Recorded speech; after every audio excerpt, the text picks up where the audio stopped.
नमस्कार, मैं नितिन श्रीवास्तव स्वागत करता हूं आप सभी का ऊंची उड़ान के इस प्लेटफॉर्म पे। जी हाँ दोस्तों, जैसा कि हम सभी जानते हैं कि हमारा सेट 13 चल रहा है। हम आज इसके जीएस पार्ट के साथ जुड़े हैं। क्या कुछ सवाल रहने वाला है, इतिहास और अर्थशास्त्र हमारे साथ आप देखेंगे। और हम चलिए शुरुआत करते हैं आज के प्रश्नों के साथ। क्या कुछ प्रश्न रहा और विभिन्न परीक्षाओं में, अलग अलग परीक्षाओं में ये सवाल पूछ लिए जाते हैं, है ना। तो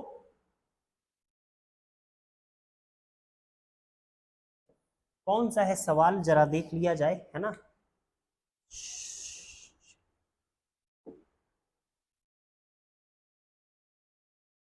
सबसे पहला सवाल यहां पर है हमारे लिए, निम्नलिखित में से किस हड़प्पा नगर के नगर दुर्ग और निचले शहरी क्षेत्र, है ना। हाँ जी,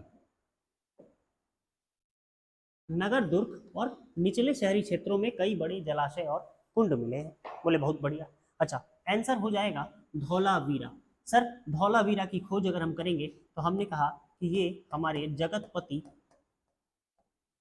जोशी जी हैं। ठीक, कब हुई सर? 1968 में हुई, 1968। ठीक है। अच्छा सर, धौलावीरा के बारे में और कोई जानकारी? हमने कहा कि यह धौलावीरा पांचवा सबसे बड़ा हड़प्पा स्थल है, हड़प्पा स्थल है। ठीक है, चलिए भाई, इतनी जानकारी हमारे धौलावीरा के लिए काफी। अच्छा सर, इसके बाद अगर हम बात करें, हमारा ये जो धौलावीरा है, इसमें कहाँ पर जलाशय और बड़े बड़े कुंड मिले हैं, है ना। तो थोड़ा सा हम शहर का स्ट्रक्चर अगर देख लें तो ये वाला जो क्षेत्र होता है, ये थोड़ा सा इसका दुर्गीकरण किया गया होता है, इसीलिए इसे दुर्ग क्षेत्र कहा जाता है। क्या कहा जाता है? दुर्ग क्षेत्र, दुर्ग नगर।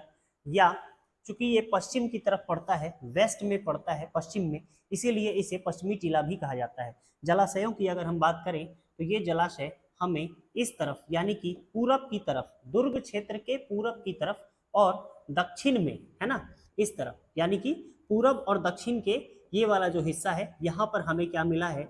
जलाशय सबसे ज्यादा हमें प्राप्त हुए हैं। ठीक है, चलिए अगले सवाल की तरफ हम बढ़ेंगे। हमारा अगला सवाल है, क्या कुछ है भैया, निम्नलिखित में से किसके गुरु अलार कलाम थे? जी हाँ, अलार कलाम से बहुत प्यारा सवाल ये बना है। किनके गुरु थे? गुरु थे वो गौतम बुद्ध के। दरअसल कहानी क्या है, पिछले वीडियो में जब हम बात कर रहे थे तो हमने देखा था कि गौतम बुद्ध किस तरीके से अपने ज्ञान की खोज के लिए, अपनी मन को शांत करने के लिए वो किस तरीके से निकलते हैं। ठीक है, इसमें हम समझेंगे कि इनकी, है ना, किस तरीके से उन्हें प्राप्ति होती है चीजों की। चलिए, सबसे पहले भाई साहब जो है ये जब निकलते हैं अपने घर से, ठीक, तो घूमते हुए सबसे पहले ये कहा वैशाली से, है ना जी, क्योंकि ये वैशाली के ही थे। तो यहाँ पर वैशाली में एक गुरु हुआ करते थे जिनका नाम था अलार कलाम। ठीक, अलार कलाम के पास, अच्छा, ये गुरु जो है ये किस चीज के हैं? ये सांख्य दर्शन, कहा जाता है कि ये इनसे सांख्य दर्शन की शिक्षा, सांख्य दर्शन की शिक्षा भगवान बुद्ध ने ली। अच्छा ठीक है, इसके बाद यहां से ये आगे बढ़े, कहां पहुंचे? मगध। अच्छा, जैसे ही मगध में पहुंचे, है ना, तो मगध में राजा इस समय कौन हुआ करते थे? बिंबिसार। कौन हुआ करते थे? बिंबिसार। अच्छा ठीक, इसी मगध में, यानी कि मगध की जो राजधानी है राजगृह, क्या कहते हैं हम लोग? राजगृह, जिसे गृहब्रज या राजागाह भी कहा जाता है। यहाँ पर एक मिलते हैं रुद्रक रामपुत्र इनसे, और ये हैं योग दर्शन। इनसे भगवान बुद्ध क्या सीखते हैं भैया? योग दर्शन। क्या सीखते हैं? योग दर्शन। ठीक है, तो ये रुद्रक दामन भी हमारे महात्मा बुद्ध के गुरु कहे जाएंगे। ठीक है, फिर इसके बाद यहाँ पर मगध, राजगृह, इसी के राजगृह के बाद भगवान पहुंचते हैं कहाँ पर? हमारे उरेवला में, है ना। कहाँ पर? उरेवला। और कहानी हमने इसके पहले वाले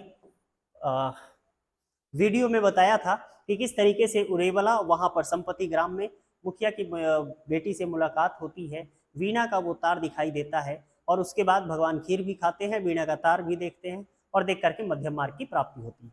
फिलहाल वो इसका एक्सप्लेनेशन आपके पिछले वीडियो में है, जिन्होंने नहीं देखा होगा आप कृपया कर सेट नंबर 12 का एक्सप्लेनेशन देख लेंगे। चलिए इसके बाद हम बात करेंगे हमारे अगले प्रश्न, क्या कुछ प्रश्न है। हाँ जी, कौटिल्य यानी कि विष्णुगुप्त, चाणक्य, इनके द्वारा रचित जो अर्थशास्त्र है, इस अर्थशास्त्र के कुल कितने भाग हैं, है ना, कितने अधिकरण हैं? जवाब होगा 15। सबसे पहले जान लेते हैं कि ये कौटिल्य, चाणक्य या विष्णुगुप्त या इन्हीं को, हाँ जी, कौटिल्य कहा जाता है। ये जो है ना, हम लोग अक्सर सुनते हैं अपने लोक समाज में चाणक्य नीति, है ना, अक्सर हम लोग किताबों में पढ़ते हैं, स्क्रॉल करते हैं तो हमेशा चाणक्य नीति आती है। जी, ये वही चाणक्य हैं जो हजारों वर्षों पहले हुआ करते थे और आज तक उनकी नीतियों पर भारत चल रहा है। ये वही चाणक्य हैं जिन्होंने तक्षशिला में सबसे पहले सिकंदर के आने की बात घनानंद को बताई थी। सबसे पहले यह अनुमान लगा लिया था कि सिकंदर जिस समय चला है अपने क्षेत्र से वो भारत की तरफ बढ़ेगा। यही वो चाणक्य हैं जिन्होंने बिना लड़े ही सिकंदर को हरा दिया। यही वो चाणक्य हैं जिन्होंने 11 साल के बच्चे को जंगल से उठाया और मगध की राजगद्दी पर बैठा दिया चंद्रगुप्त मौर्य के नाम से, और चंद्रगुप्त मौर्य जब शासन कर रहा था तो ये उसके प्रधानमंत्री बने। यही वो चाणक्य है जिन्होंने अखंड भारत की सर्वप्रथम संकल्पना की। यही वो चाणक्य है जिन्होंने सबसे पहले भारत के इतिहास, भूगोल और नागरिक तक राजनीति को बदल देने का काम किया। और इन्होंने प्रधानमंत्री रहते हुए किताब लिखी जिसका नाम है अर्थशास्त्र। नाम बड़ा आपको लग रहा होगा कि ये अर्थशास्त्र जो है, ये अर्थशास्त्र शायद अर्थशास्त्र की किताब हो। जी नहीं, ये अर्थशास्त्र जो है आपके राजनीति से संबंधित किताब है। किस चीज से है? राजनीति से संबंधित किताब है। कुल 15 भागों में इसे लिखा गया है। अच्छा जी, इसमें और क्या कहा गया है? इसमें हम बात करेंगे धन की, इसमें हम बात करेंगे उद्योगों की, इसमें हम बात करेंगे कर की, कौन कितना कर दे रहा है, इसमें हम बात करेंगे नियमों की, इसमें हम बात करेंगे किस तरीके से शासन को चलाया जाए, हम बात करेंगे किस तरीके से प्रशासन को चलाया जाए। ये सारी चीजें हमें कहाँ मिलती हैं? चाणक्य के अर्थशास्त्र में मिलती हैं। जी हाँ, इसके बाद हमारा जो अगला प्रश्न है, प्रभावती गुप्त साम्राज्य के निम्नलिखित में से किस शासक की बेटी थी? जी हाँ, आंसर हो जाएगा चंद्रगुप्त द्वितीय। चलिए थोड़ी सी कहानी समझ लेते हैं हम लोग चंद्रगुप्त द्वितीय के बारे में कि भैया ये चंद्रगुप्त द्वितीय जी जो है ये कौन है, क्या कुछ इनकी कहानी है ना, क्या इनके माता पिता। क्योंकि देखो जब ये सवाल आया है तो एक चीज और बता रहे हैं, जैसे ही कोई सवाल आए उससे रिलेटेड फैक्ट को आप लोग को क्या करना है कि नोट कर लेना है एक जगह पे। इससे क्या होगा, ये जो बार बार single day one day exam में पूछ लिया जाता है, वन लाइनर फॉर्म में आपसे पूछ लिया जाएगा, वो आपको कम से कम याद तो रहेगा, है ना। चलिए तो शुरुआत करते हैं। ये जो चंद्रगुप्त जी हैं इनके पिता का नाम है समुद्रगुप्त, ठीक है, और इनकी माता का नाम है दत्त देवी, ठीक है। अच्छा, ये जो है चंद्रगुप्त द्वितीय जी, ये बहुत मतलब छोटे हैं, है ना, अपने भाइयों में ये छोटे हैं। तो इनसे जो बड़े भाई हैं उनका नाम है, बड़े भाई हैं उनका नाम है रामगुप्त, ठीक है। अच्छा जी, रामगुप्त की पत्नी, इनको क्या कर लिया गया, शकों के द्वारा, है ना, शकों के द्वारा क्या कर लिया गया, कहा गया कि रामगुप्त पर हमला किया गया और कहा गया कि भाई साहब आप अपनी पत्नी, है ना, आप एक काम कीजिए कि उनको आप हमारे हवाले कर दीजिए। बोले अच्छा नहीं भाई हम, अब ये क्या हुआ कि ये एक समय के लिए रामगुप्त मान गए। अब मान गए तो ये बात आ गई, चंद्रगुप्त को गुस्सा आ गई।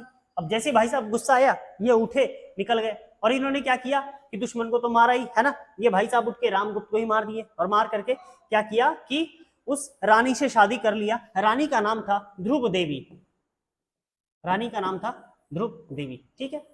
ये हो गई उनकी, उनके जो बड़े भाई थे ये उनकी पत्नी, उनसे इन्होंने शादी कर ली, ठीक है। अच्छा शादी कर ली तो इनसे क्या हुआ कि एक बेटा हुआ जिसका नाम है कुमारगुप्त, जिसका नाम क्या है, कुमारगुप्त, ठीक है। इनकी एक दूसरी पत्नी थी जिनका नाम है कुबेर नागा, नाम है कुबेर नागा। इन कुबेर नागा, है ना, इनकी जो क्या कहते हैं, इनकी जो बेटी थी वही थी प्रभावती, प्रभावती गुप्त। तो इस प्रकार प्रभावती गुप्त इनकी पुत्री थी चंद्रगुप्त द्वितीय की।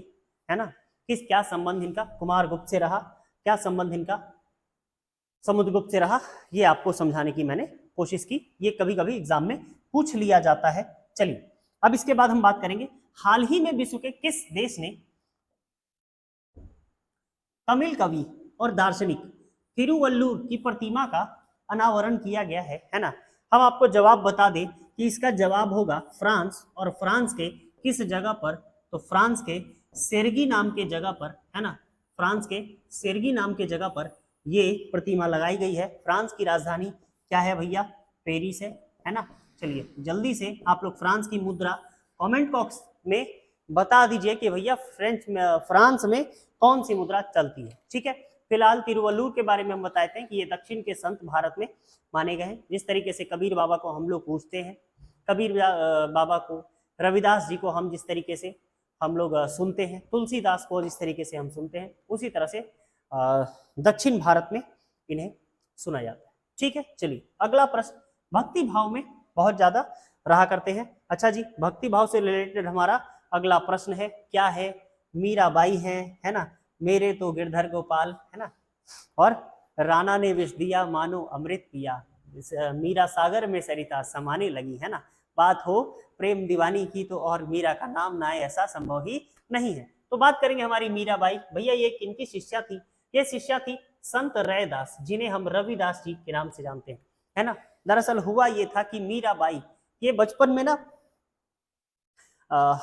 बचपन में इनकी माँ ने गुस्से में ही बताओ वो कह दिया, ये बार बार पूछ रही थी कि बताओ माँ कि भाई मेरा दूल्हा कौन, तो इन्होंने कह दिया कि कृष्ण, है ना। उसके बाद से मान बैठी कि हाँ कृष्ण ही क्या है।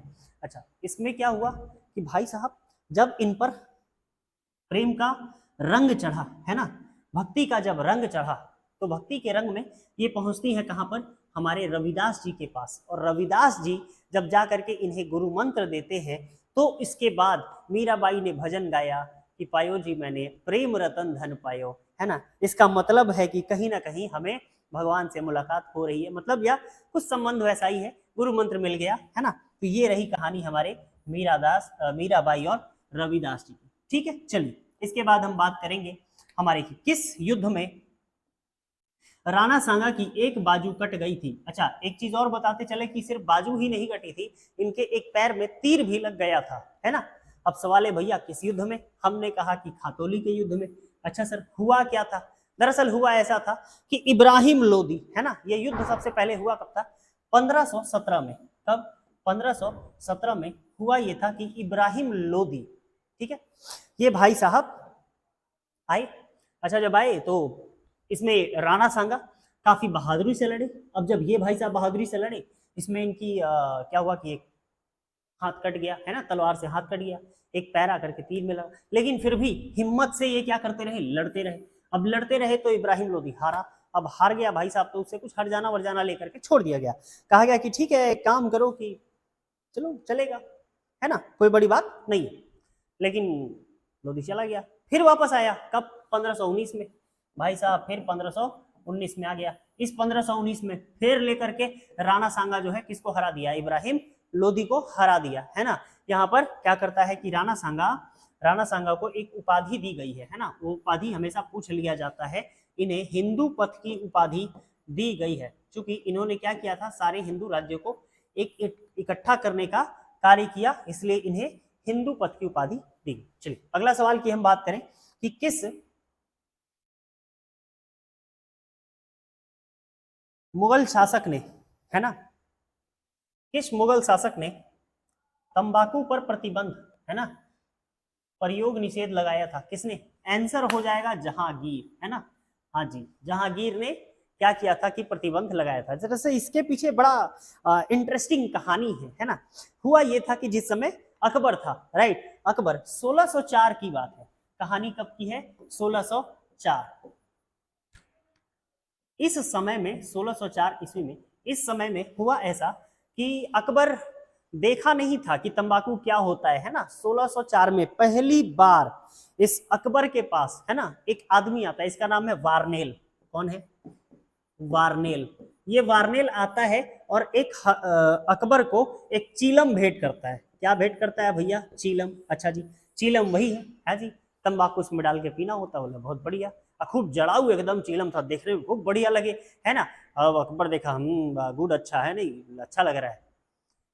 धीरे धीरे क्या हुआ कि अच्छा, ज्यादा नहीं, 1 साल के बाद ही अकबर मरा। 1605 में क्या हो गया, अकबर मर गया। 1605 में जैसे अकबर मरा, उसका पुत्र आ गया जहांगीर। अब जहांगीर जैसे ही आया शासन में।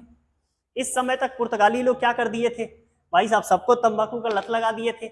और हमारे यहाँ तो कहावत भी है भोजपुरी में भाई साहब, 80 चुटकी 90 ताल, रगड़ के खैनी मुंह में डाल, है। इस तरीके से कहानी बना दी गई। और हम लोग के दादा परदादा जी लोग ना बताया करते थे कि जब वो लोग हमारे प्रखंड से, जब वो हेड क्या कहते हैं, डिस्ट्रिक्ट हेडक्वार्टर, जिला मुख्यालय जाते थे, तो रास्ता भर लोग खैनी रगड़ के रगड़ते रगड़ते जाते थे, है ना। तो ऐसी कहानियां हमने बहुत सुनी, तो ये आदत लग गया। अब जहांगीर की आदत ये है कि भाई साहब अब लोग झुके, हाँ जी सलाम सलाम सलाम, है मुंह में भरा हुआ है, सलाम सलाम सलाम कर रहे हैं, अच्छा नहीं लगे। अब जहांगीर हो गया परेशान, उधर मंत्री साहब को देखे, मंत्री देखे, उधर मंत्री भाई साहब ठोके जा रहे, ठोके जा रहे। बोले अरे क्या कर रहे हो यार तुम लोग, हैं। तो जहांगीर बहुत ज्यादा हुआ परेशान, परेशान हुआ, बोला कि भाई साहब ये बंद करो, क्या तुम लोग इधर ही नशा का तुम लोग अड्डा खोल के बैठे हुए हो, है ना। तो फिलहाल उसको किसने किया, जहांगीर ने क्या किया कि अब बहुत इतना परेशान हो गया कि बंद इसे करना पड़ा। चलिए, इसके बाद हम बात करेंगे हमारे 59 नंबर सवाल का। ये एक बार फिर से हमारे सेट में पूछ लिया गया है, हालांकि इसका एक्सप्लेनेशन हमने पिछले वीडियो में कर दिया है, आप वहां जाकर के देख सकते हैं, लेकिन फिर भी हम इसे देख लेते हैं कि महाराजा रणजीत सिंह का मिशन संबंध जो है किस मिशन से संबंधित है। आंसर हो जाएगा हमारा सुकर चकिया। चलिए जल्दी से आप लोगों ने कमेंट बॉक्स में बताना है कि ये जो हमारा मिसल है ये किस, ये है तो सिख धर्म से संबंधित है ना जी, कितने प्रकार का है जरा ये जल्दी से बता दीजिए। चलिए इसके बाद हम बात करेंगे हमारे अगले सवाल की, प्रश्न नंबर 60। 1764 में बक्सर के युद्ध के समय बंगाल का गवर्नर कौन था, है ना जी। आंसर हो जाएगा, बंगाल का जो गवर्नर था वो था हेनरी वेंसीटाट, राइट। दरअसल कहानी क्या है हम ये बता रहे। हुई कहानी कुछ इस प्रकार है कि मीर कासिम के साथ, है ना, एक संधि की जाती है, कब, 1762 में, है ना। ये संधि की जाती है 1762 में। इस संधि को हम लोग कहते हैं मुंगेर संधि। क्या कहते हैं हम लोग, मुंगेर संधि, ठीक है। हेनरी वेंसीटाट के साथ और कौन थे भाई साहब, इसमें थे मीर कासिम। अच्छा जी, और अंग्रेज तो थे ही, हमेशा जब तब जिस राज्य में आता था वहां पर क्या करता था, तोप देता था कि सर एक काम करिए, क्या संधि ले लीजिए। अब संधि जब ले लीजिएगा तो उसका शर्त अंग्रेज का ऐसा है कि आप शर्मा जाए, है ना, और बहुत अपमानजनक, बोले कि ये वो काम करिए, सब चीज आपके हाथ में रहेगा, सिपाही हमारे हाथ में रहेगा, है ना, बाकी सब ठीक है, लेकिन ये कुछ सुनिए, बाहर के किसी भी दुश्मन से या देश से बात कीजिए, नहीं कर सकते हैं, हम करेंगे। मेरा दुश्मन आपका दुश्मन, है ना, मेरा दोस्त आपका दोस्त, क्या मजाक हुआ जी, है ना। तो बहुत सारे लोग इस पर भड़क जाते थे, लेकिन ठीक है, कुछ समय के लिए लोग राहत पाने के लिए इसको हाँ कर दिया करते थे। तो मुंगेर की संधि होती है मीर कासिम यहाँ पर, कब, हमारे 1962 में। अच्छा जी, इसमें क्या होता है कि मीर कासिम को एक कुछ पैसा देना होता है। अच्छा भाई साहब ये पैसा देने में फेल हो जाते हैं, बोला कि पैसा नहीं देंगे। अब पैसा जब नहीं देते हैं, है ना, तो अंग्रेज क्या होता है, परेशान हो जाता है मीर कासिम पर। मीर कासिम पर जैसे परेशान हुआ तो जांच के लिए मीर कासिम को कैसे परेशान किया जाए, तो ये क्या करते हैं कि पटना में था महल, है ना जी, पटना महल, पटना महल, इस महल में 148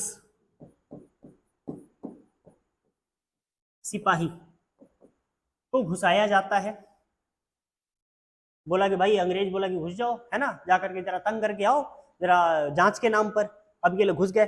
अब मीर कासिम भाप गया, भाई साहब अगला बादशाह है, उसका सटक गया, वो 148 का 148 गिरा दिया, है ना, जैसे कच्चा काटा जाता है ना, क्या कहते हैं, गाजर प्याज टमाटर, है ना, जैसे सलाद काटा जाता है, वैसे भाई साहब काट के गिरा दिया।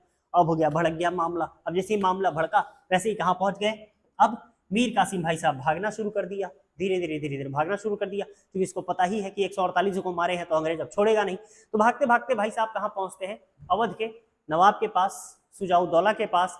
उसके बाद मुगल बादशाह को लेकर के, शाह आलम को लेकर के ये सारे लोग कहाँ भिड़ जाते हैं, हमारे बक्सर में भिड़ते हैं, और वहां पर इनकी लड़ाई होती है। इस लड़ाई में ये लोग हार जाते हैं और मौका मिल जाता है किसे, अंग्रेजों को, है ना।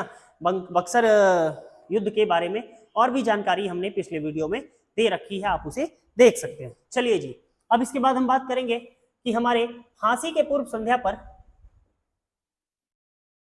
उन्होंने दूध पीने से इनकार कर दिया और कहा अब मैं केवल अपनी माँ का दूध लूंगा। किस क्रांति का है आंसर जान लेंगे कि राम प्रसाद बिस्मिल जी। जी हाँ, राम प्रसाद बिस्मिल जी, इनका संबंध काकोरी से है। कहाँ से है भैया?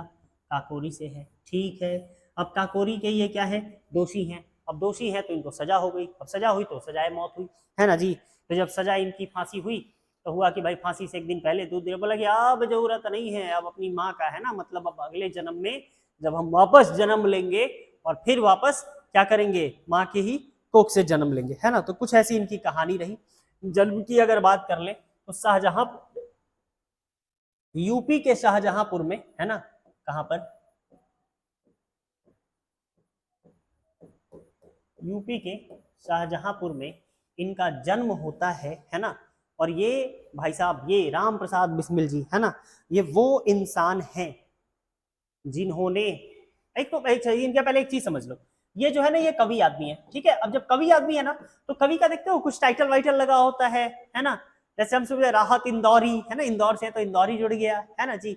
और देखते हो कुछ बेचैन घायल कुछ लोग लगा लेता है। तो ये भाई साहब, ये जो इनका नाम है ना बिस्मिल, बिस्मिल का अर्थ होता है घायल या बेचैन, है ना। तो इन्होंने अपने नाम के आगे लगा दिया, नाम था सिर्फ राम प्रसाद, है ना, अब नाम क्या हो गया, राम प्रसाद बिस्मिल, बेचैन आदमी हो गए, राइट। तो ये नाम कवि, ठीक।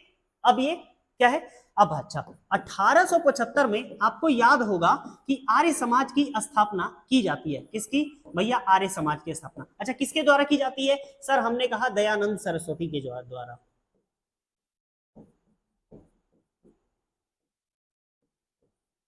ठीक है।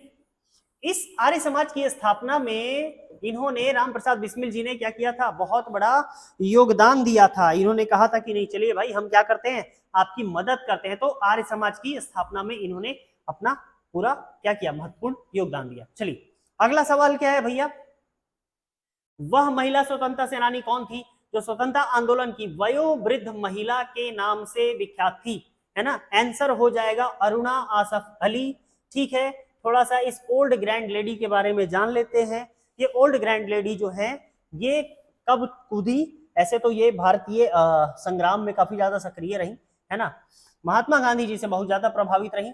1942 में जब जिस समय भारत छोड़ो आंदोलन चल रहा था, महात्मा गांधी जी के क्या कह रहे हैं, स्पीच से इतनी ज्यादा, है ना, ये भावुक हुई, मतलब कनेक्ट कर गई कि ये उसके बाद महात्मा गांधी जी के साथ कूद पड़ी और पूरी तरीके से डेडिकेशन के साथ, है ना, इन्होंने अंग्रेज से क्या किया? लोहा लेने की। ठीक है, चलिए इसके बाद अगर हम बात करेंगे 1842, है ना भाई साहब, क्या था 1842? जरा ये भी देख लेते हैं कि क्या था भारत छोड़ो आंदोलन, है ना। अगला प्रश्न देखिए कितना बढ़िया बन गया। 1942 में, सॉरी 1842, क्षमा करें, 1942 हो जाता है कभी कभी। भारत छोड़ो आंदोलन के संबंध में कौन सी टिप्पणी सत्य नहीं है ना? यह आंदोलन अहिंसक था, बिल्कुल सही। उसका नेतृत्व महात्मा गांधी ने किया था, क्या ये होगा? यह आंदोलन स्वतः परिवर्तित होगा, है ना, प्रवर्ती होगा, या डी, इनमें जन सामान्य ने अप्रत्याशित भागीदारी निभाई। अच्छा जरा पानी एक मिनट पी ले।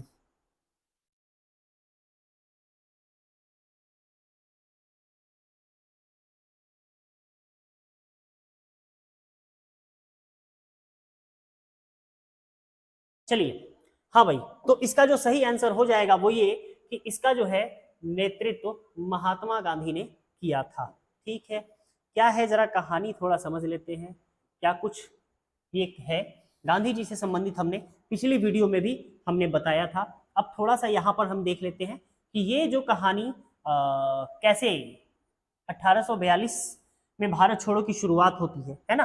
दरअसल हमने देखा था, कब तक हमने देखा, 1919 में रॉयल अटैक आता है, जालियांवाला बाग हत्याकांड हो जाता है, गांधी जी असहयोग आंदोलन की घोषणा कर देते हैं। कभी 1922 में होता यह है कि चौरी चौरा हो जाया करता है। क्या होता है भैया? चौरी चौरा। अच्छा, जब चौरी चौरा होता है तो गांधी जी बोलते हैं कि अरे रुको, तुम लोग अभी आज़ादी के लायक नहीं हो, सीखो अभी, है ना भाई साहब, सीखने के चल देते हैं। अच्छा, इसके बाद फिर वापस आपको 1930 में गांधी जी दिखाई देंगे अपने दांडी यात्रा के साथ। किसके साथ भैया? दांडी यात्रा, है ना। अच्छा, इसी ठीक 1930 के बाद, है ना जी, 1930, 31, 32, यानी 30, 31 और 32 आपको दिख जाएगा गोलमेज सम्मेलन,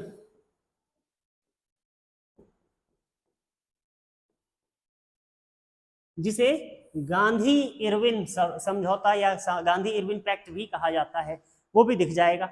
ये सारा चीज हो जाता है फेल।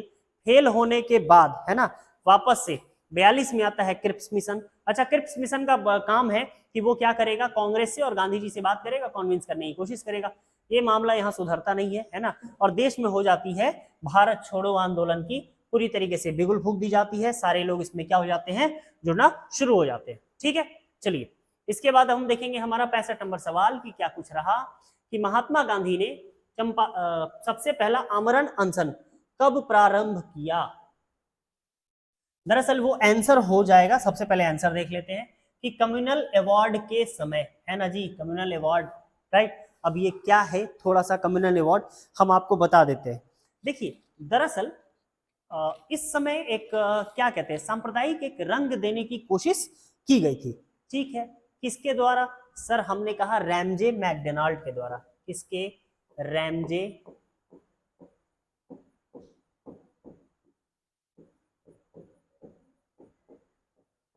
मैकडोनाल्ड के द्वारा। ठीक है जी, ये भाई साहब क्या करते हैं, ये थोड़ा सांप्रदायिक निर्णय लेने की कोशिश करते हैं। संप्रदाय मतलब समझ रहे हो ना, ये बांटने की कोशिश करते हैं कि भाई बांट देंगे ना अगर तो आपस में ही लड़ता रह जाएगा। अंग्रेजों की ये नीति बहुत पुरानी रही है। अंग्रेज हिंदू मुस्लिम को लड़ाने के लिए 1857 में 50,000 रुपया खर्चा कर चुके हैं कि हिंदू और मुस्लिम आपस में लड़ लेंगे तो शायद 1857 की क्रांति अंग्रेजों के खिलाफ नहीं होगी और हिंदू मुस्लिम आपस में ही लड़ते रह जाएंगे। लेकिन अंग्रेजों की ये चाल पूरी नहीं हुई थी, है ना, और लेकिन इस प्रयास में अंग्रेज लगे रहे और अंततः हमें भारत और पाकिस्तान दे करके चले गए। उन्होंने, उनके सफलता मिली और भारत दो टुकड़ों में बट गया।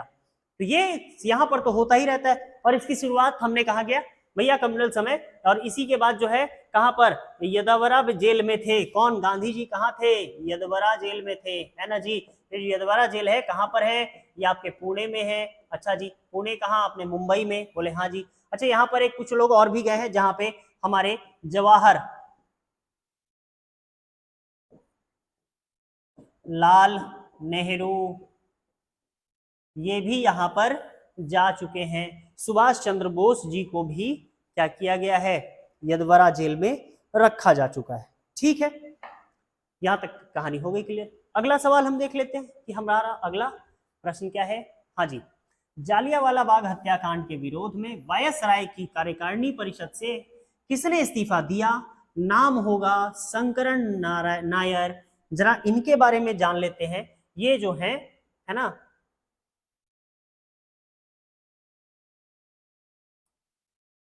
ये भाई साहब को क्या दिया गया है, नाइटहुड की भी उपाधि दी गई है। याद होगा कि ये नाइटहुड की उपाधि, है ना, कब, इनके एक और दिया गया है रविंद्रनाथ टैगोर जी को, है ना। तो जब ये जालियांवाला बाग हत्याकांड हुआ, इसके विरोध में इन्होंने, और ये जो है हमारे शंकरन नायर उस समय ये क्या कहते हैं, वायसराय परिषद में शामिल होने वाले एकमात्र भारतीय थे। इन्होंने कहा कि भैया नहीं, अंग्रेज हम तुम्हारे साथ काम ही नहीं करेंगे। बोले काहे काम नहीं करे, तुम हमारे आदमी को मारते हो। इन्होंने क्या किया कि वहां से तुरंत इस्तीफा दे दिया। नाइटहुड की उपाधि इनके पास थी, है ना, और क्या रविंद्रनाथ टैगोर जी थे, उनके पास भी नाइटहुड की उपाधि थी। बोले वो काम करो, अब हम क्या कहते, हम क्या दे जी, हम तो कहीं काम भी नहीं कर रहे। बोले काम करो, लो हम अपना नाइटहुड का उपाधि दे दिए। जालियांवाला बाग हत्याकांड 1919 रॉयलेट एक्ट, है ना, बार बार बताने की जरूरत नहीं पड़ेगी, इतनी बार तो आ चुका कि अब हम इसके बारे में बहुत कुछ जान चुके, है ना जी। अगला सवाल क्या है, विमुद्रीकरण को निम्नलिखित में से किस नाम से जाना जाता है। विमुद्रीकरण, हाँ जी, बहुत मशहूर डायलॉग एक हुआ करता था। अच्छा, एक चीज ना, हम आपको जरा शंकरन नायर जी के बारे में कुछ चीज और बताए थे। ये भाई साहब जो है ये गांधीवाद के विरोध में थे, मतलब विरोध में नहीं, कहने का मतलब है कि आलोचक थे। किसके, गांधीवाद के आलोचक। मतलब ये कहा करते थे, देखो भैया सत्य अहिंसा नाम से कोई चीज जो होती है ना, वो बहुत ज्यादा टिकती नहीं है। कहा कि ये देखो अब क्या करना है, अब लोग से टकराना है तो हिंसा तो होबे करेगी, है ना। इन्होंने एक किताब लिखी थी, ये पूछा जाता है कि Gandhi and anarchy, Gandhi and anarchy, ये जो है ये बुक किसने लिखी है, ये भाई साहब हमारे शंकर नारायण नायर जी, ठीक है। ये कौन थे, ये मद्रास उच्च न्यायालय में न्यायाधीश भी रह चुके, ठीक है। चलिए अब अगला सवाल हम चलते हैं, हमारा क्या है, विमुद्रीकरण को निम्नलिखित में से किस नाम से जाना जाता है। हाँ जी, विमुद्रीकरण, है ना, इसे हम लोग डीमोनेटाइजेशन के भी नाम से जानते हैं। याद होगा वो दिन, है ना, एक बार मोदी जी आते हैं और कहते हैं भाइयों बहनों आज रात 8 बजे के बाद 1000 और 500 के नोट लीगल टेंडर नहीं रहेंगे। याद होगा वो दिन, वो आवाज, है ना जी। उसके बाद से जब मोदी जी बोले कि 8 बजे आएंगे, लोग एकदम सन्नाटे में पता नहीं अब क्या करके चले जाए, है ना जी। तो विमुद्रीकरण कहा जाता है। इसमें क्या किया जाता है, नोट को बंद कर दिया जाता है। हमने कहा कि सर क्या भारत में कितनी बार, हमने कहा कि भारत में तो यूं तो हुआ है, सबसे पहली बार देख लेते हैं कि 1946 में, सबसे पहले कब, 1946 में, इस समय में 1000 और 10,000 का नोट बंद कर दिया गया था। 1946 में जो विमुद्रीकरण हुआ था, 1000 और 10,000 का नोट उसमें बंद किया गया, ठीक। इसके बाद 1978 हुआ, इस समय में 1000, 5000, 10,000, फिर वापस इन तीनों को बंद किया गया। इस समय 1 और 5 को बंद किया गया, इस समय 1 और, अच्छा। फिर इसके बाद जो महत्वपूर्ण पूछ लिया जाता है, ये आपको 2016, है ना जी, नवंबर का वो दिन था, महीना था। इस समय 500 और 1000 का जो नोट है ये बंद कर दिया गया, है ना।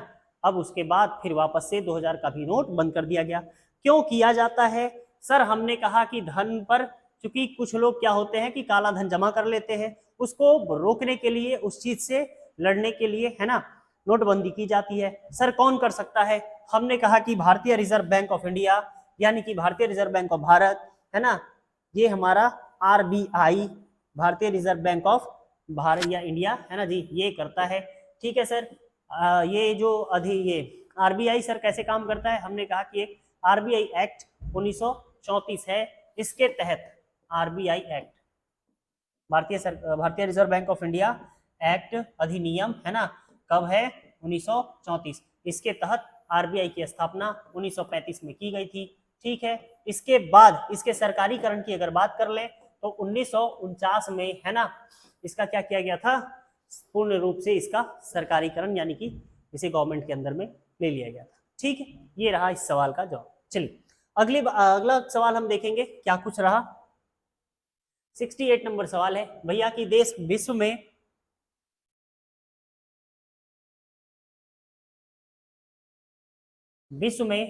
वस्तु और सेवा कर, है ना, सबसे पहले वस्तु और सेवा कर जो है ये किसने, इसका जनक किसे माना जाता है जी। जो सही जवाब होगा वो जवाब होगा हमारा फ्रांस।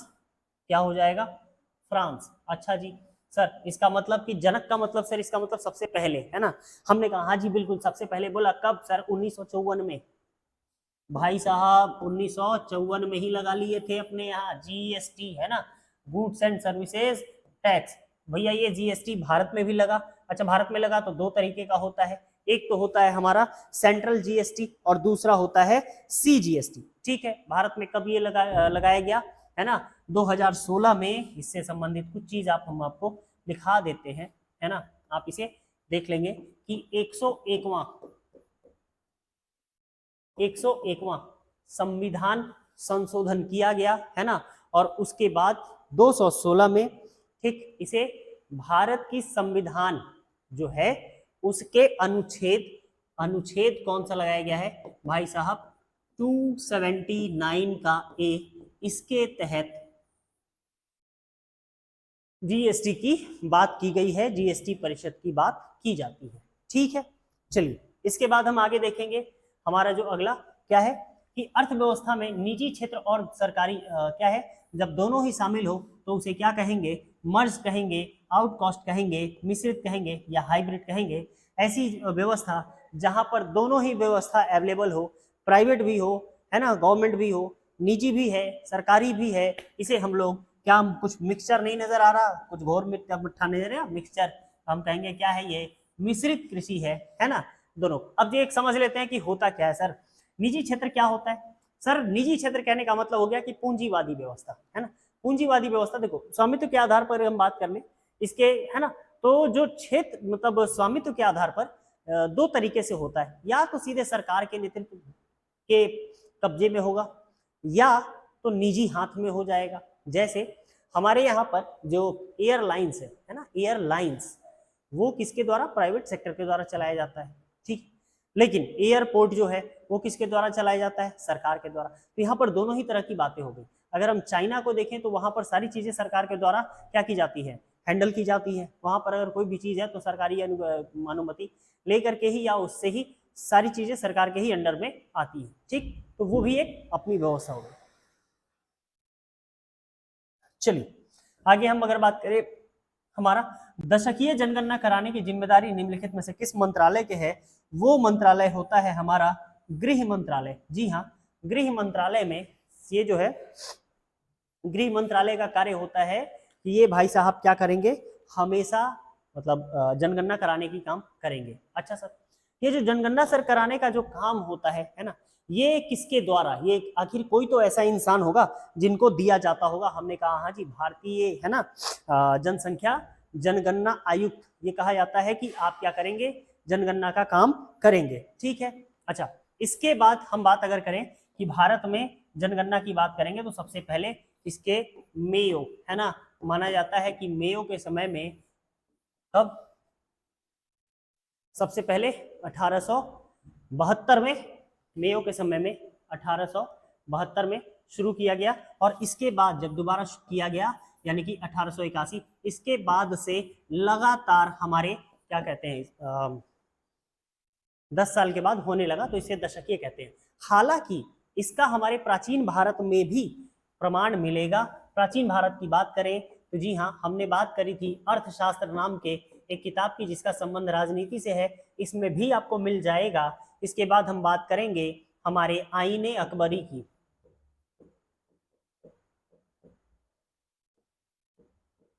आईने अकबरी, इसमें भी आपको जानकारी मिल जाएगी जनसंख्या जनगणना संबंधित, है ना। हालांकि बहुत स्पष्ट नहीं है, लेकिन फिर भी इसका ओरिजिन कहीं ना कहीं मान लिया। चलिए इसके बाद हम बात करेंगे, हमारा अगला सवाल क्या है, सवाल नंबर 71 कि भारत में म्यूचुअल फंड का विनियमन कौन करता है। आंसर हो जाएगा कि भारतीय प्रतिभूति, हम लोग हमेशा ये न्यूज सुन लेते हैं, है ना जी, कि भारतीय प्रतिभूति और विनिमय बोर्ड के अधीन है ना, कृपया अपनी जोखिम पर क्या करें, निवेश करें। जी हाँ, सेबी ये हमेशा निगरानी करते रहता है, ठीक है। अच्छा, ये सेबी क्या करता है, ये इसकी जो स्थापना की गई है ना 1992 में एक्ट लेकर के आया गया, और इसके तहत सेबी एक्ट के तहत इसकी स्थापना की गई, और इसको दे दिया गया कि भाई साहब आप एक काम कीजिए, केंद्र सरकार, इसका केंद्र सरकार के अंतर्गत वित्त मंत्रालय के द्वारा इसकी क्या की जाती है, इसका क्रियान्वयन किया जाता है, ठीक है। इनका काम है कि जितनी भी इस तरीके से कंपनियां हैं इन सबका क्या करें, ये भाई साहब चलाए, है ना। अगर हम बात करें इसके अध्यक्ष की, जो पहले अध्यक्ष थे,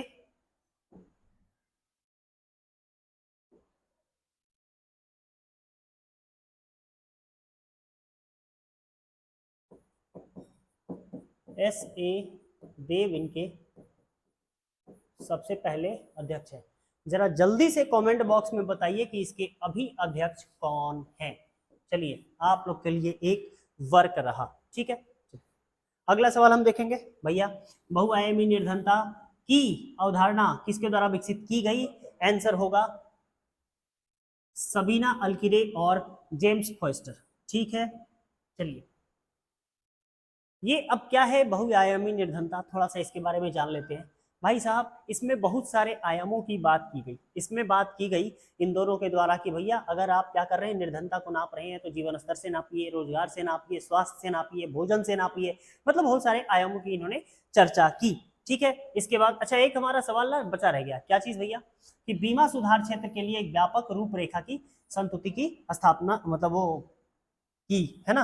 आंसर हो जाएगा हमारा जो होगा वो मल्होत्रा समिति, ठीक है। दरअसल बात है कब, हमारे 1992 की, राइट। 1992 में ये समिति बनाई जाती है और इस समिति से कहा जाता है कि भैया बीमा क्षेत्र में जरा बताइए कि क्या कुछ किया जाए, है ना।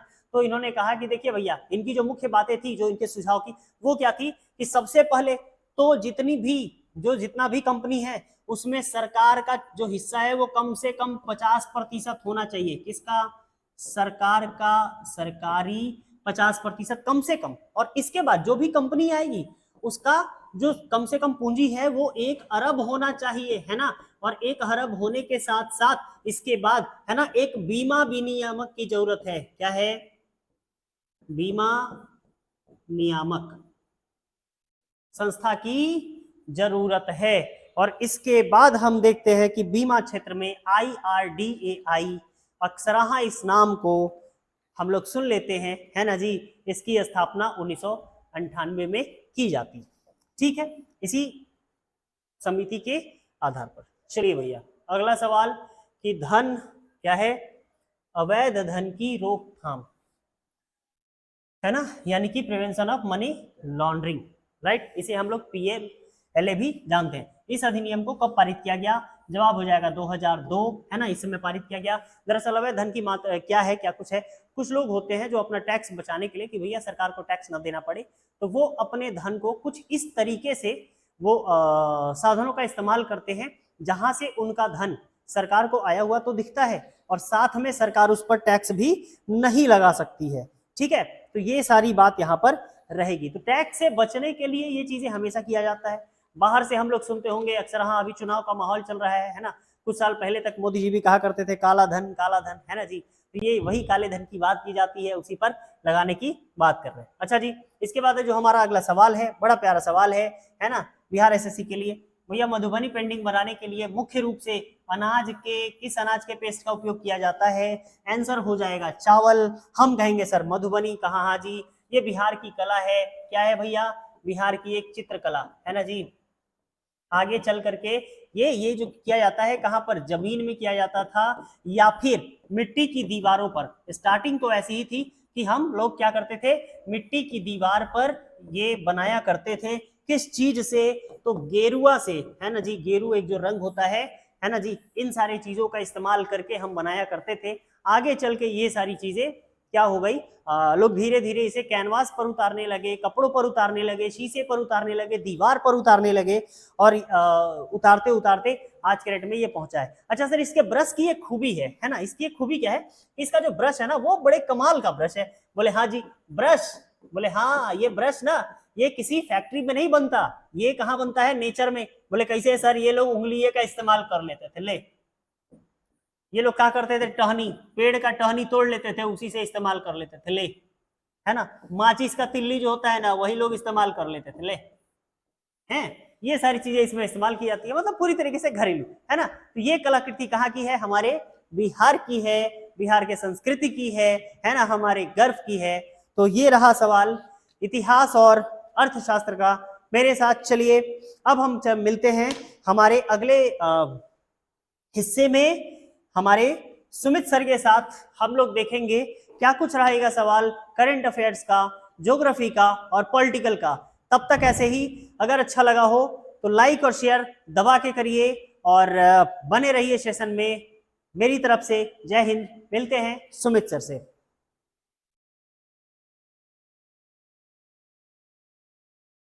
हेलो, वेलकम टू ऊंची उड़ान। आप सबों का ऊंची उड़ान के इस यूट्यूब प्लेटफॉर्म पे स्वागत है। अभी आपने नितिन सर से हिस्ट्री का और इकोनॉमिक्स का आपने जो 13 सेट में पूछा गया था क्वेश्चन, उसका आपने सॉल्यूशन देखा। अभी हम लोग बात करेंगे करंट का, ज्योग्राफी का और फिर पॉलिटिकल साइंस को। बारी बारी से हम लोग क्वेश्चन देखेंगे कि सेट 13 में क्या सवाल पूछा गया था। और जो बच्चे भी अगर जुड़ना चाहते हैं ऊंची उड़ान के इस यूट्यूब चैनल से, उसको सब्सक्राइब कर लीजिए, ताकि जो हर संडे को बिहार SSC के लिए जो सेट चलाया जा रहा है, कई जगहों पर सेट चलाया जा रहा है, तो उन सबों को जोड़ करके जो एक निचोड़ होता है वो आपको यूट्यूब के माध्यम से उसका सॉल्यूशन दिया जाता है।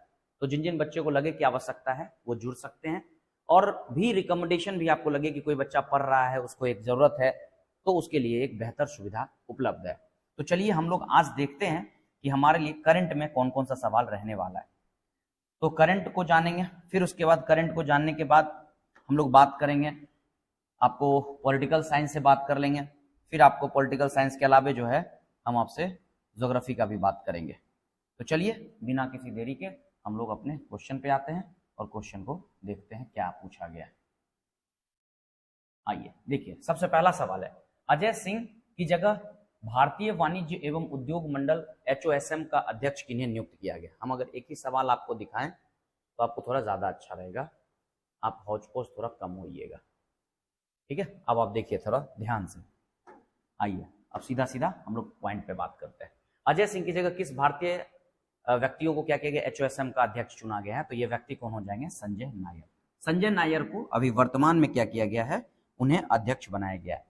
संजय नायर जी के बाद आपके पास कुछ नाम और दिया होगा, जैसे अजय मणिकराव खानविलाकर, उसके अलावा राहुल सिंह, उसके अलावा राकेश मोहन दिली। मैं बताऊं आपको कि लोकपाल के जो अभी अध्यक्ष है वो ये लोकपाल के भी अध्यक्ष, जो लोकपाल बना था याद करिए, उसके ये अध्यक्ष है।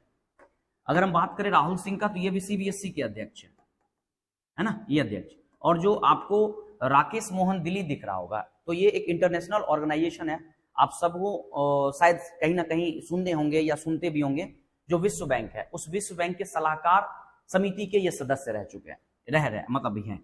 ये क्या है, विश्व बैंक के सलाहकार समिति के सदस्य हैं ये, ठीक है, विश्व बैंक के सलाहकार समिति के सदस्य। तो चारों ऑप्शन आपने देख लिया। अब इसमें से कोई भी क्वेश्चन आपको पूछ दे तो व्यक्ति से संबंधित आप आराम से कर लीजिएगा। चलिए अगले सवाल की तरफ हम लोग चलते हैं। अगला सवाल हमारा क्या रहने वाला है उसको हम लोग देखते हैं थोड़ा सा, एक मिनट। चलिए क्वेश्चन नंबर नेक्स्ट, हाल ही में चर्चा में रहे पुस्तक हाउस प्राइम मिनिस्टर्स डिसाइड के लेखक कौन है।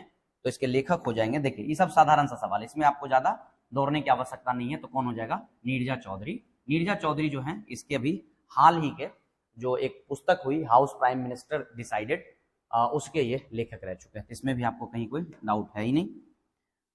अगले क्वेश्चन की तरफ चलिए। 30 मार्च 2024 को वायाकॉम सत्याग्रह, वायाकॉम सत्याग्रह नाम जरा सुनिए, सत्याग्रह तो सुने होंगे, वायाकॉम सत्याग्रह के 100 वर्ष पूरे होने के उपलक्ष्य में केरल और तमिलनाडु सरकार ने संयुक्त रूप से, देखिए दो सरकार का आपका बात कर रहा है, एक केरल का बात कर रहा है, दूसरा आपके तमिलनाडु का बात कर रहा है। इन दोनों सरकार ने मिलकर के संयुक्त रूप से शताब्दी समारोह का आयोजन किया। इस सत्याग्रह का नेतृत्व किसने किया, यानी कि ये जो सत्याग्रह चल रहा था, आपसे पूछ रहा है कि इसका नेतृत्व किसने किया था आज से 100 साल पहले, क्योंकि ये शताब्दी मनाया जा रहा है। तो आपको बता दें, ऑप्शन जो आपको दिया गया, पहले ऑप्शन आप देख लीजिए ढंग से।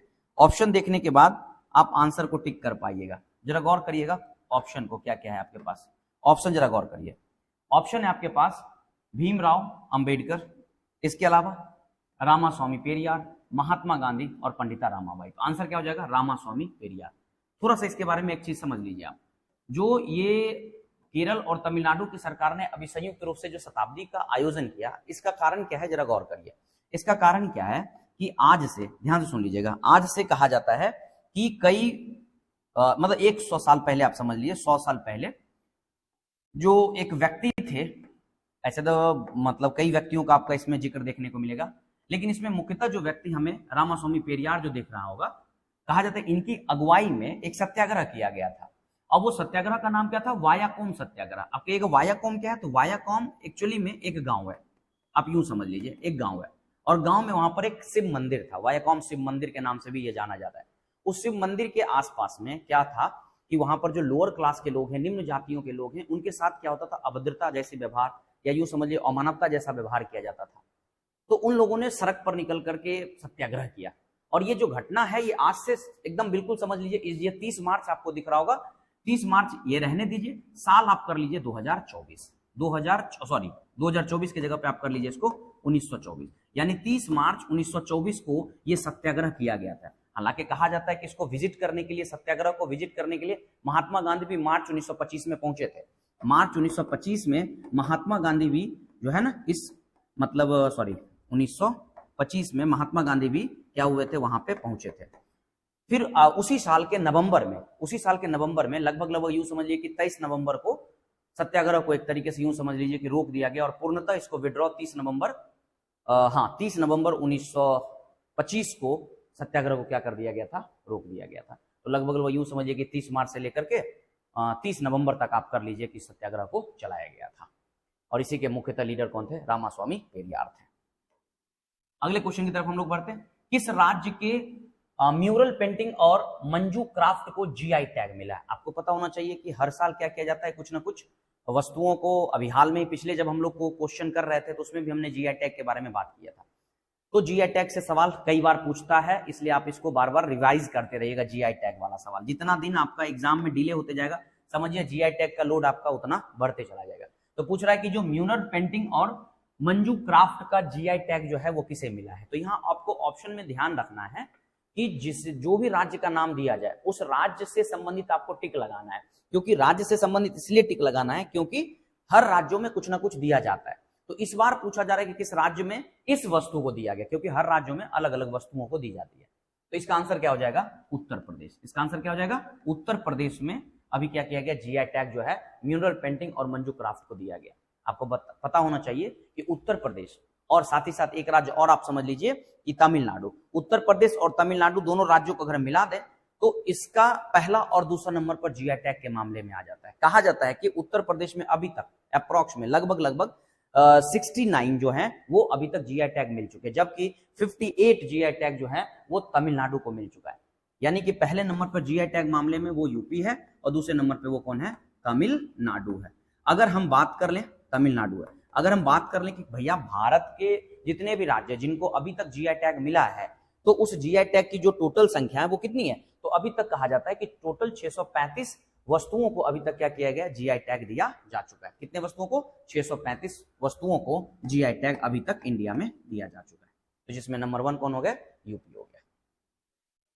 चलिए, उसके अलावा विशुरु डियोमाए फे किस देश के 5वें और सबसे कम उम्र के राष्ट्रपति चुने गए? देखिए, राष्ट्रपति सबसे कम उम्र के जो व्यक्ति अभी चुने गए हैं वो सेनेगल के चुने गए। सेनेगल के एक राष्ट्रपति बने हैं जिनकी उम्र अभी सबसे कम 44 वर्ष के व्यक्ति को क्या किया गया है? बनाया गया है राष्ट्रपति। अगर आपसे आप सवाल पूछ दे कि प्रधानमंत्री, सुनिए ध्यान से, प्रधानमंत्री सबसे कम उम्र के व्यक्ति, तो प्रधानमंत्री का अगर बात करेगा तो प्रधानमंत्री में आप ही को एक यहां देश दिख रहा होगा, आयरलैंड। आपको एक देश दिख रहा होगा, कौन सा? आयरलैंड। आयरलैंड के एक व्यक्ति हैं जिनकी उम्र मात्र और मात्र 37 साल है। कितने बार? 37 साल है। और उनका नाम है हैरिस, साइमन हैरिस। क्या नाम है उनका? Simon Harris. उन्हें अभी क्या किया गया है? एक सेकंड रुकिएगा। साइमन हैरिस को अभी क्या किया गया है कि हाल ही में, आप यूं समझ लीजिए, हाल ही क्या समझिए कि अभी तक जितने भी प्रधानमंत्री बने उनमें इनकी सबसे कम उम्र के प्रधानमंत्री हैं साइमन हैरिस। साइमन हैरिस ये कहां के हैं? आयरलैंड के हैं, जो सबसे कम उम्र में पीएम बने हैं। और अगर राष्ट्रपति का बात कर लेगा तो वो आप देख ही रहे होंगे कि विशुरु डियोमाए फे है ना, वो कहां के हैं? तो सेनेगल के हैं। अगर हम बात कर ले भैया, सेनेगल तो अफ्रीकन कॉन्टिनेंट का एक देश है जिसकी राजधानी डकार है। जिसकी राजधानी क्या है? डकार है। और अगर हम प्रधानमंत्री का बात करें तो ओस्मोक सेनेको जो है वो वहां के प्रधानमंत्री हैं। अगले सवाल की तरफ चले। दुनिया के सबसे बड़े एकत्र स्थान तांबा विनिर्माण संयंत्र में पहले चरण का संचालन कहां शुरू किया गया? ध्यान से जरा सुनिएगा। तांबा का क्या आंसर? तांबा का बड़े एकल स्थान पर, मतलब एक ही स्थान पर तांबा का विनिर्माण का काम, विनिर्माण किया जाएगा, जिसको मैन्युफैक्चरिंग आप बोलते हैं, उसका संचालन कहां शुरू किया गया है? तो इसका आंसर हो जाएगा गुजरात। यानी कि गुजरात में एक मुंद्रा नाम का जगह है, उसी मुंद्रा नामक जगह पर ही क्या किया गया? इसको शुरू किया गया। और साथ ही साथ इसको आप ऐसे भी समझ लीजिए कि जो तांबा होता है, आपको पता होगा कि कई अदर इंडस्ट्री में इसका इस्तेमाल किया जाता है। तांबा जो है वह कई इंडस्ट्री का जगह ले चुका है अभी तक। जैसे आप जहां पर पहले लोहे का इस्तेमाल करते तो वहां तांबा का इस्तेमाल, जहां एल्युमिनियम का इस्तेमाल करते तो वहां तांबा का इस्तेमाल, जहां लकड़ी का इस्तेमाल करते तो वहां तांबा का इस्तेमाल। तो तांबे को एक जगह पर विनिर्माण करने के लिए क्या किया गया? एक इसको संयंत्र के तौर पे क्या किया गया है? संचालन का काम शुरू किया गया। और एक चीज और समझ लीजिए कि जो आप गुजरात देख रहे हैं उस गुजरात में जगह का नाम समझिए, जो मुंद्रा एक जगह है उसी जगह पर ये क्या किया गया है? ये ओपन किया गया। और आपको पता ही होगा कि वहां के अभी मुख्यमंत्री कौन है? तो भूपेंद्र भाई पटेल वहां के मुख्यमंत्री हैं। और आचार्य देवव्रत जो हैं वो वहां के राज्यपाल हैं। आचार्य देवव्रत वहां के राज्यपाल हो जाते हैं। अगला सवाल चलते हैं। भारतीय वायुसेना द्वारा देश के सबसे बड़े हवाई सैन्य अभ्यास गगन शक्ति 2024 का आयोजन कहां हुआ? जानते हैं? इसकी शुरुआत जो हुई है एक्चुअली में 2018 से की गई है। यानी गगन शक्ति की जो शुरुआत हुई है, ये पहला इसका अभ्यास 2018 में किया गया था, तब से ये अभ्यास चल रहा है। अब ये पूछ रहा है कि आपको कहां पर किया गया, तो ये किया गया कहां पे, पोखरण में। कहां पे, पोखरण में। जरा गौर करिएगा इस चीज को थोड़ा सा। पोखरण आपको पता होगा कि एक ऐसा जगह है जहां पर हम लोग बराबर सुनते होंगे कि परमाणु शक्ति, सैन्य शक्ति, इन सबों का हम बराबर क्या करते रहते हैं, परीक्षण करते रहते हैं। परमाणु का भी आप जानते ही होंगे। साथ ही साथ और कुछ बातें इसमें थोड़ा सा, एक दो बात और थोड़ा समझिएगा कि जो पोखरण में इसकी शुरुआत की गई गगन शक्ति का, ये 1 अप्रैल से लेकर के 10 अप्रैल तक इसका अभ्यास किया गया। 1 अप्रैल से लेकर के कब तक, 10 अप्रैल तक इसका अभ्यास किया गया। और पोखरण के बारे में आप जानते ही होंगे कि कई तरह के परमाणु शक्तियों के लिए ये मतलब उसके परीक्षण के लिए काफी फेमस रहा है। साथ ही साथ एक चीज और समझिए कि यहाँ पर जैसे राफेल हो गया, आपको सुखोई हो गया, मिराज हो गया 2000, इन सारे जो मतलब यूं समझिए कि जो एयर स्ट्राइक करने वाले हैं, इन सबों का यहाँ पर परीक्षण किया गया था। और वर्तमान में अभी जो इसके अध्यक्ष या यूं समझ लीजिए कि जो हेड हैं वो कौन है, विवेक राम चौधरी है। कौन है, विवेक राम चौधरी है। विवेक राम चौधरी आप यूं समझिए वायुसेना के हेड हैं। इसके अलावा T20 क्रिकेट में बतौर विकेट कीपर 7000 रन पूरा करने वाले पहले एशियाई क्रिकेटर। देखिए पहले एशियाई क्रिकेटर बोला, पूरा वर्ल्ड का एक क्रिकेटर नहीं बोला, क्योंकि वर्ल्ड के क्रिकेटर में जो विकेट कीपर हैं उनमें से 2 और भी विकेट कीपर हैं जिन्होंने 7000 रन लगा चुका है। लेकिन यहाँ एशिया का पूछा तो एशिया का हो जाएंगे अपने भाई CSK के जो भी थाला हैं, महेंद्र सिंह धोनी। इन्होंने 7000 रन अभी हाल में ही दिल्ली के साथ हुए मैच में इन्होंने क्या किया, पूरा किया। इससे पहले अफ्रीका के एक प्लेयर क्विंटन डिकॉक ने इसको पूरा किया। और दूसरे नंबर पे आप जॉस बटलर का नाम सुने होंगे, जॉस बटलर ने 7000 रन पूरा कर चुका है। यानी कि एक हो गए डिकॉक और एक हो गए जॉस बटलर। चलिए अगले क्वेश्चन की तरफ हम लोग बढ़ते हैं। नेक्स्ट क्वेश्चन क्या है, हम जरा गौर करते हैं। नेक्स्ट क्वेश्चन कहता है 31 मार्च 2024 को दुनिया के सबसे पहले प्रीपेड कॉपर स्टैंप के 250 वर्ष पूरे होने के उपलक्ष्य में किस राज्य के डाक विभाग एक विशेष कवर जारी किया। देखिए आप इसको ऐसे समझ लीजिए कि पहले आज से 250 साल पहले 31 मार्च 2024 जब अभी गया है, इसको 250वां साल मनाया गया है। तो कॉपर का स्टंप होता था और वह स्टंप पूछा जा रहा है कि कहाँ चलता था, तो ये आपको बिहार में जानने को मिल जाएगा। और बिहार में कहा जाता है कि इस राज्य में जो कॉपर का स्टंप होता था उसका पहले इस्तेमाल किया जाता था, जिसको पहले अजीमाबाद के नाम से जाना जाता था। तो उस अजीमाबाद में इसकी कहानी शुरू की गई थी। तो आंसर हो जाएगा बिहार। चलिए अगला हमारा जो क्वेश्चन है, देखिए आपसे एक और बात समझिए कि जो राजधानी है या फिर आप यूं समझिए कि जो मुद्रा है, इससे सवाल आपको भी बहुत ज्यादा पूछा जाता है। तो यहाँ पर आपका सवाल क्या है बुआ, जरा गौर करिए।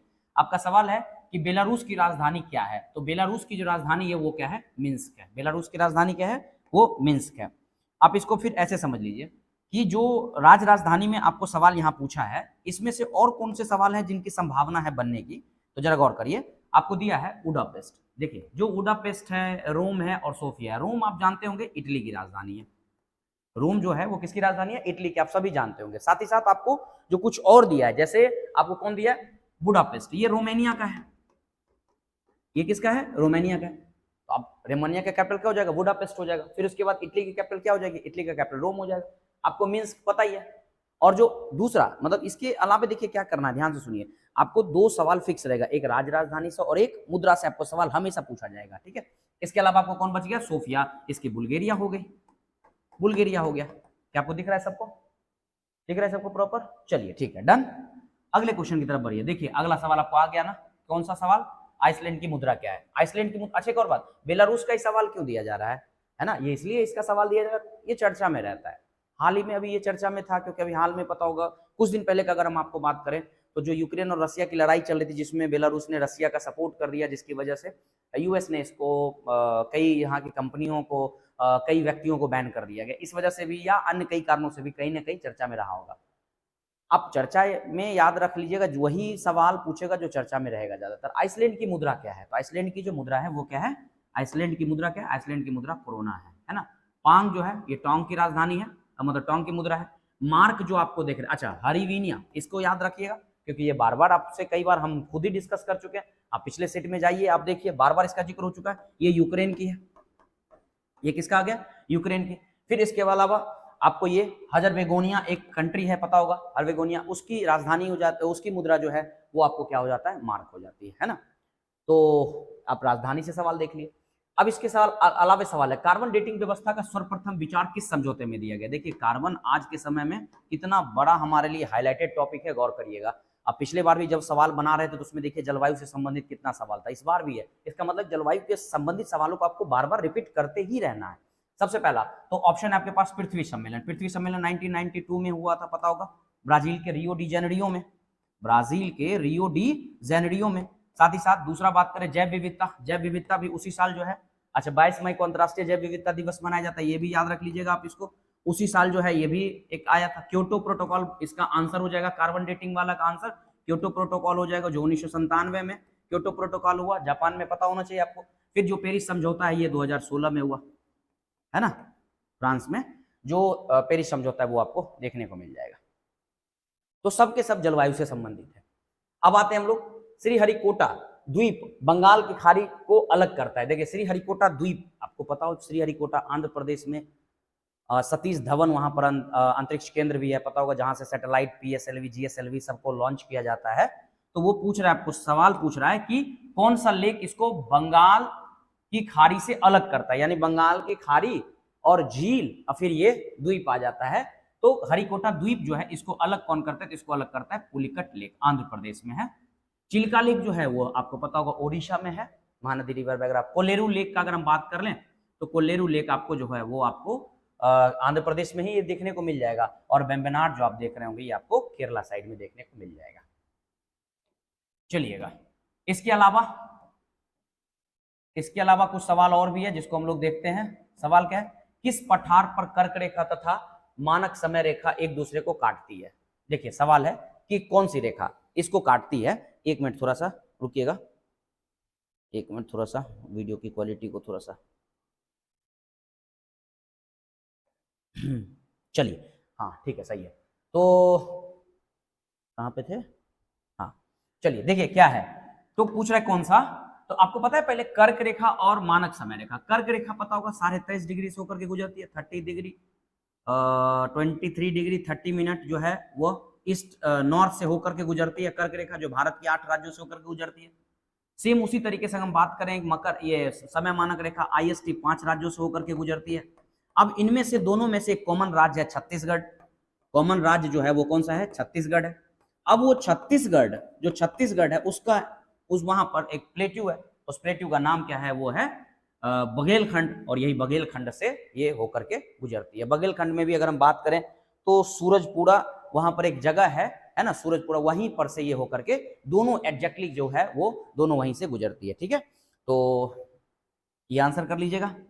अगला सवाल है आपका, टंगस्टन भंडार के लिए प्रसिद्ध देवगना किस जिले में अवस्थित है। यानी कि जो टंगस्टन का भंडारण कहा जाता है कि उसका सबसे अधिक भंडारण जो है वो कहाँ है, और वो जो जगह है देगना वो किस राज्य में है, तो इसका आंसर हो जाएगा राजस्थान। एक बात समझ लीजिए, और टंगस्टन का जो उत्पादन होता है जिसमें आप कई तरह के इलेक्ट्रॉनिक्स में आप इसका इस्तेमाल देखते होंगे, तो वहां पर राजस्थान में एक नागौर जिला है, उस नागौर जिला में टंगस्टन का उत्पादन किया जाता है। अगर हम दुनिया वाइज का बात करें तो टंगस्टन का सबसे अधिक उत्पादन करने वाला देश कौन है, वो चीन है। अभी वर्तमान में अगर हम बात करें तो टंगस्टन के भंडार के लिए सबसे फेमस कौन सा हो जाएगा, तो वो हो जाएगा आपको टंगस्टन के लिए प्रसिद्ध देगना जो है वो कहाँ हो जाएगा आपको, वो राजस्थान में हो जाएगा। कोई दिक्कत, यहां तक कोई डाउट नहीं होगा। चलिए, इसके अलावा हम बात करें मलाना घाटी भारत के निम्नलिखित में से किस राज्य या केंद्र शासित प्रदेश में स्थित है। अब यहाँ पर मलाना घाटी आपको पूछ दिया, जो कि काफी फेमस है हसीस के लिए। हसीस एक तरीके का आप यूं समझ लीजिए कि आपको हम ऐसे समझाते हैं कि हसीस क्या है, एक मतलब ड्रग्स टाइप से है जिसको यूज किया जाता है। तो वो कहाँ के लिए, कहाँ पर यह है, तो हसीस जो है वो आपको हिमाचल प्रदेश में मिलता है। हसीस के लिए मलाना घाटी फेमस है ना, हसीस के लिए मलाना घाटी कहाँ हो जाएगा आपको, हिमाचल प्रदेश में। सुखविंदर सिंह सुक्खू पता होगा आपको, वहां पर है। निम्नलिखित में से किसने संविधान के प्रत्येक पृष्ठ के किनारे को डिजाइन किया था और इसकी कलाकृतियों को सजाया था। सैयद हैदर रजा इन्होंने क्या किया कि जो आप संविधान देखिएगा, संविधान की जो पृष्ठ आप देखते हैं पेज को, उस पेज को जो डिजाइन किए थे वो सैयद हैदर रजा ने डिजाइन किया था। अगले सवाल की तरफ चलते हैं। नेक्स्ट सवाल हमारा क्या, किस संविधान संशोधन अधिनियम द्वारा मैथिली भाषा को भारतीय संविधान की 8वीं अनुसूची में शामिल किया गया। देखिए ये 92 संविधान संशोधन 2003 में हुआ। इस 2003 के माध्यम से पता होगा कि भारत में की जो 8वीं अनुसूची है जिसमें भाषाओं को एक तरीके से जोड़ा जाता है, भाषाओं का जिक्र है, तो उसमें से जो 22 भाषाएं हैं उस 22 भाषाओं में जो एक भाषा है वो मैथिली भी है। इसको 2003 में जोड़ा गया। मैथिली के अलावा संथाली को जोड़ा गया, डोगरी को जोड़ा गया, है ना।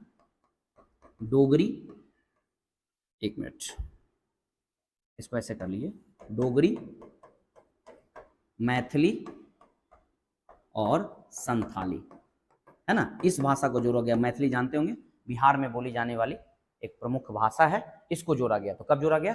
2003 में। कौन से संविधान संशोधन? 92 संविधान संशोधन। दिख रहा है सबको प्रॉपर? चलिए ठीक है।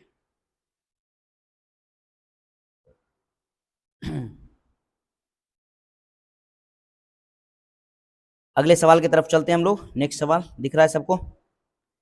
चलिए नेक्स्ट सवाल चलते हैं हम लोग। अगला नेक्स्ट है भारतीय संविधान के 44वें अनुच्छेद के अनुसार समान संहिता की परिकल्पना निम्नलिखित में किसके लिए है? समान, देखिए याद रखिएगा, हम लोग इसको यूनिवर्सल सिविल कोड के नाम से, आप यूसीसी के नाम से भी हम लोग जानते हैं इसको।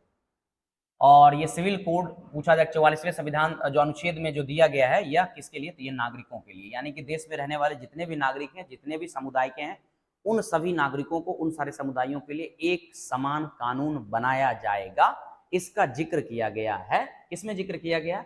तो ये 44वां अनुच्छेद में जिक्र किया गया है। और आपको पता होगा कि उत्तराखंड पहला राज्य बना है। उत्तराखंड ये चर्चा में इसलिए है क्योंकि उत्तराखंड पहला राज्य बना है जहां यूसीसी को लागू कर दिया गया है। चलिए अगले सवाल की तरफ चलिए। नेक्स्ट सवाल है भारतीय संविधान में राष्ट्रपति चुनाव की पद्धति का स्रोत किस देश से लिया गया? तो राष्ट्रपति के चुनने का पद्धति बोल रहा है ना, चुनने की पद्धति का बात कर रहा है। तो अगर हम चुनने की पद्धति का बात करें तो वो हमने कहां से लिया? वो आयरलैंड से लिया है। आयरलैंड से। इसके अलावा आप डीपीएसपी के बारे में सुने होंगे। अच्छा, जापान के बारे में, जर्मनी के बारे में भी थोड़ा थोड़ा समझ लिए। जर्मनी से हमने जो इमरजेंसी वगैरह देखते हैं 356, 360, इसका जिक्र हम लोग देखते हैं यहाँ से। क्या नाम है आपको? जर्मनी से देखने को मिल जाता है। इंग्लैंड से आप संसदीय प्रणाली जैसे व्यवस्थाओं को आप देख सकते हैं। जापान में विधि के समान आप यूं समझ सकते हैं कि कानून द्वारा जो स्थापित प्रक्रिया है उसको जो है हमने कहां से लिया? कानून के द्वारा स्थापित प्रक्रिया ये हमने जापान से लिया। अगला सवाल है 46वां। सामूहिक रूप से मंत्रिपरिषद किसके प्रति उत्तरदायित्व होता है? देखिए जो मंत्रिपरिषद है ना, मंत्रिपरिषद वो सामूहिक रूप से, क्योंकि मंत्रिपरिषद बनता कहां से है? पता होगा आपको कि लोकसभा से बनाया जाता है, राज्यसभा से बनाया जाता है। मुख्यतः जो मंत्रिपरिषद होते हैं उनको जवाबदेही कहां देना है? तो भैया जहां पर जनता के जनार्दन यानी जनता के द्वारा चुने हुए व्यक्ति बैठे हुए होते हैं। जनता के द्वारा चुने हुए व्यक्ति कहां बैठे होते हैं? तो कई बच्चों के दिमाग में आएगा कि लोकसभा में बैठे होते हैं, कई बच्चों का राज्यसभा में। राज्यसभा में जनता के द्वारा डायरेक्ट व्यक्ति नहीं चुने गए, इनडायरेक्ट वे में चुने गए। तो आपको सवाल क्या पूछा गया कि डायरेक्ट रूप में नहीं पूछा, क्या बोला कि आपको मंत्रिपरिषद से मंत्रिपरिषद उत्तरदायित्व किसके लिए? तो ये हो जाएगा आपको लोकसभा के लिए, क्योंकि लोकसभा में मंत्रिपरिषद क्या बता रहे थे आपको कि डायरेक्ट लोगों के द्वारा, व्यक्तियों के द्वारा चुने हुए व्यक्ति वहां पर बैठते हैं। कोई दिक्कत यहां तक आपको? चलिए आगे चला जाए। चलिए, और अगर हाँ इसका अनुच्छेद का बात कर लें तो अनुच्छेद 75 के खंड 3 में जो है इसका मेंशन किया गया। संसद की संयुक्त बैठक की अध्यक्षता, संसद के संयुक्त बैठक की अध्यक्षता पूछ रहा है कि कौन करता है? देखिए संयुक्त की बैठक की बात कर रही है आपको, और बैठक बुलाने का बात नहीं कर रहे हैं, अध्यक्षता की बात कर रही है। तो अध्यक्षता कौन करता है बुआ? एक मिनट थोड़ा सा इसको हम बड़ा कर लेते हैं, एक मिनट रुक जाइए। हाँ चलिए अब प्रॉपर आपको दिख रहा होगा। तो बैठक की अध्यक्षता कौन करता है? तो अध्यक्षता करता है लोकसभा का अध्यक्ष। लेकिन बैठक बुलाता कौन है? तो बुलाते हैं राष्ट्रपति महोदय। बुलाते कौन है? राष्ट्रपति। संयुक्त बैठक बुलाते कौन है? राष्ट्रपति। लेकिन अध्यक्षता कौन करता है? तो वो हमारे देश के जो यूं समझ लीजिए कि मतलब लोकसभा जो अध्यक्ष होते हैं उनके द्वारा। इसके अलावा अगला सवाल बात करें, बंबई, मद्रास और कलकत्ता उच्च न्यायालय की स्थापना कब की गई? तो ये किया गया आपको 1962 में। उच्च न्यायालय पता होगा वर्तमान में जिसकी संख्या अभी 25 है, जो भी आंध्र प्रदेश हैदराबाद का जो क्षेत्र है, जिसको तेलंगाना पता होगा कि 2014 में अलग हुआ था, तो दोनों का एक ही क्षेत्र था उच्च न्यायालय के तौर पे। तो वहीं पर 25वां जो है वो बना था। और इससे पहले जो 3 बंबई, मद्रास और हम कोलकाता का बात करेंगे तो 26 जून 1962 को ये तीनों खोला गया था। 26 जून 1962 1862, रिपीटली 1862। यदि किसी व्यक्ति को पुलिस द्वारा गिरफ्तार किया जाता है, ये तो बच्चा वाला सवाल हो गया, आप सब जानते होंगे किसी व्यक्ति को अगर पुलिस के द्वारा गिरफ्तार कर लिया गया तो उसे कितने घंटे के अंदर हिरासत में ला करके उसको नजदीकी मजिस्ट्रेट के सामने पेश किया जाता है? तो ये 24 घंटे के अंदर, 24 घंटे के अंदर आपको क्या करना है? पेश कर देना है, बशर्ते कि अगला दिन हॉलीडे जैसा कुछ कंडीशन ना हो, संडे जैसा कुछ कंडीशन ना हो, मतलब कुछ ऐसा कंडीशन ना हो जिसमें हो सकता है कोर्ट बंद रहे कुछ, तो उस कंडीशन में नहीं। निम्नलिखित में से किस राज्य में लोकसभा सदस्यों की संख्या सर्वाधिक है? देखिए कितना बढ़िया सवाल है। आपसे सवाल ये इसलिए दिया गया है ताकि आपको पता होना चाहिए कि अभी वर्तमान में लोकसभा का चुनाव 7 चरणों में होने वाला है, तो अलग अलग राज्यों में अलग अलग समय पर चुनाव करवाया जाएगा, तो इसमें आपसे पूछ रहा है कि कहां पर सबसे अधिक है। एक एक करके हम लोग थोड़ा सा जानने का प्रयास करते हैं। सबसे पहले बात करते हैं झारखंड में 14 सीट। ध्यान से सुनिए, लोकसभा की सीट की संख्या टोटल भारत में कितनी है? 543 है, 543, जिसमें से अगर सबसे अधिक का अगर पूछा होता ना आपको, अगर सबसे अधिक का पूछा होता तब यूपी हो जाता। यूपी में 80 सीट है, जबकि बिहार में 40 सीट है। इसके अलावा यूपी के अलावा दूसरे नंबर पे महाराष्ट्र को आप रख लीजिए, 48 है, फिर उसके अलावा वेस्ट बंगाल को रख लीजिए, 42 है, फिर बिहार है, 40 है। लेकिन यहां पर आपको ये सब नहीं राज्य है, जरा गौर करिए, आपको वो राज्य दिया गया जो डिफरेंट है, जिनकी संख्या कम ही है, लेकिन उनमें से सबसे ज्यादा कौन है? तो अगर हम बात करें तो फिर दूसरा कौन है आपका? उत्तराखंड। उत्तराखंड में इसकी संख्या 5 हो जाती है, छत्तीसगढ़ में इसकी संख्या 11 हो जाती है, और तेलंगाना में इसकी संख्या 17 हो जाती है। तेलंगाना में इसकी संख्या कितनी हो जाती है? 17 हो जाती है। तो इसका आंसर क्या हो जाएगा? 17। तो आंसर क्या हो जाएगा? तेलंगाना। क्या हो जाएगा आंसर? तेलंगाना। तो ये सवाल था आपका टोटल 50। तो आई होप आपको शायद अच्छा लगा होगा, और हमारी टीम की प्रयास होती है कि थोड़ा सा आपको एक अच्छा कंटेंट दिया जा सके, क्वेश्चन अच्छा दिया जा सके, उसका थोड़ा सा सॉल्यूशन अच्छा दिया जा सके। बाकी अगर भी कुछ त्रुटि रह जा रही है तो प्रयास किया जा रहा है कि उसको ठीक किया जा सके, और धीरे धीरे आप देख पाएंगे कि धीरे धीरे इंप्रूवमेंट दिख रहा है, और भी बेहतर तरीके से हम लोग और भी बेहतर तरीके के क्वेश्चन को हम लोग आंसर करेंगे। बाकी फिर हम लोग अगले वीडियो में मिलते हैं, तब तक के लिए धन्यवाद। ये जो YouTube चैनल है इसको आप ज़्यादा से ज़्यादा लाइक कर लीजिए, सब्सक्राइब करिए, ताकि ज़्यादा लोगों तक पहुँचेगा तो अल्टीमेटली बच्चे को ही फ़ायदा होगा, और साथ ही साथ संस्था को फ़ायदा क्या होगा कि वो और एफर्ट लगा सकता है। तो उस एफर्ट लगाने में आपका एफर्ट पहला ज़रूरी है। तो चलिए मिलते हैं नेक्स्ट वीडियो में। Thank you so much.